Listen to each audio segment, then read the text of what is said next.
Rejection itself is not a nice thing. Yeah. So if I go forward and I say I want to marry this girl and then her dad says no, rejection, especially if you're not used to it, it doesn't feel nice. But you got to be careful the conclusions you make from it. So for example, if this girl was good and you were happy with her, by her father saying this, does this change anything about the girl? It might change something about the way you perceive her father, which could be a potential future father-in-law. There's different options, right?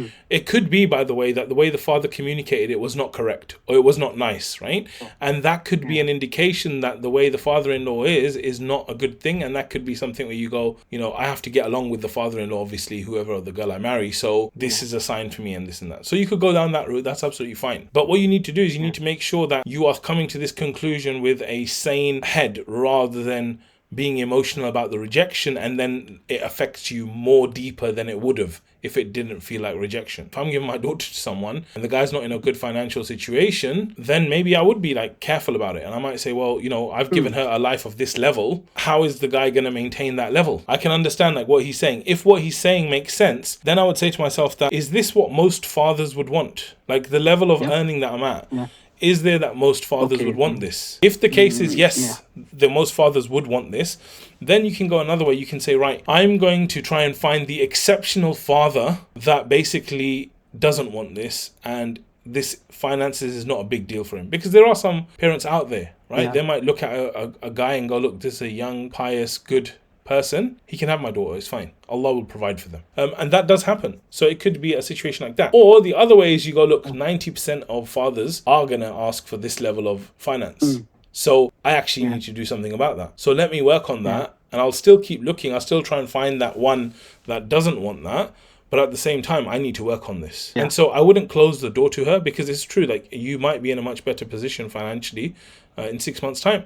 And if the girl is still relevant and if the father is fine, then you could always go back and do it. Because the reason I'm saying it is I feel that today it's very difficult to find a good match where the girl likes the boy likes the girl, they both get along, they both feel attracted to each other, they both feel like the families are compatible.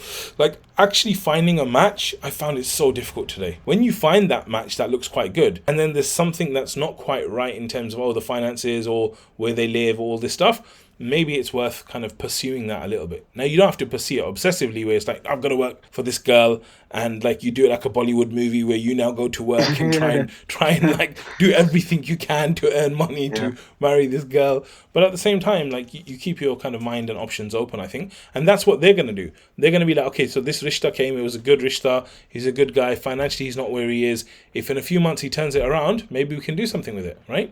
At the same time, something else might come through and they find that person's in a better financial situation, and they're okay, we're going to marry our daughter to him, So I think that's the kind of way to kind of keep it in mind, All I'm saying is that just be careful that your emotions don't lead you into a place where you wouldn't normally go. And I would say consider what you need to do, because you're trying to attract the best possible wife. So I'm saying that when you're the worst person in the world, I'm not saying you are, but when you're the worst person in the world, you're trying to attract the best wife. It's quite difficult. And if you are better in terms of yourselves, it's going to be easier, I think, to attract the better wife and stuff as well.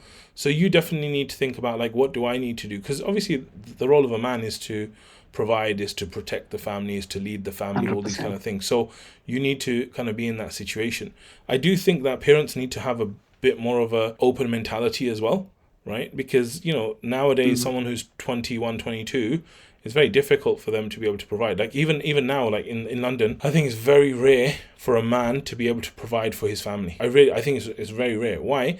The average salary might be £2,500, £3,000. Just a flat to rent, a 2-bedroom flat, would be £2,000 here. So if you're earning £2,500 a month, how are you possibly going to survive?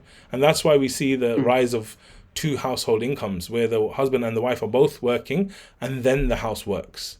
So I think we have to be a bit pragmatic in the future, but I think you should try and work on yourself and do what you need to do as well, inshallah.